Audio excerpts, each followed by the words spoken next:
وداعا لمنتخب غادر كأس العالم وخلف وراءه الدهشة والاحترام، وغير مفاهيم الخسارة وطعمها لدى الراسخين في أبجديات كرة القدم.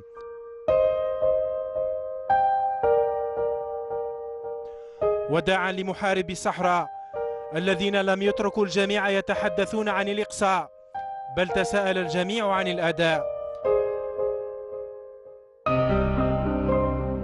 فتيان الجزائر كانوا قريبين من خلع ثوب الضحية، وكانوا الأقرب إلى استحضار ملحمة خيخون عام 82، لكن بنسخة محدثة، وبرهنوا أن معدن اللاعبين واحد مهما تراكمت السنون.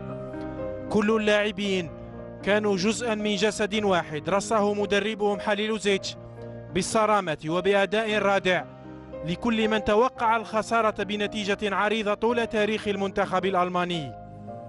فنبولحي ومن معه آثروا الاستبسال ولم يسلكوا نهج الخوف، وجرجروا المنتخب الألماني إلى الوقت الإضافي، وخانتهم اللياقة البدنية وقليل من الخبرة، ولم يخنهم الأداء البطولي.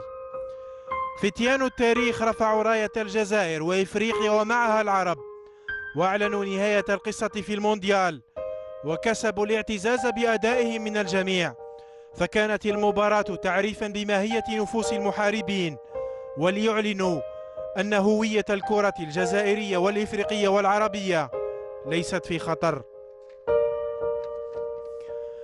محاربو الصحراء أشعلوا في نفوس المناصرين أمنية بقائهم، لكن الكرة دائما ما تفرق بين المنتخبات بالنتيجة.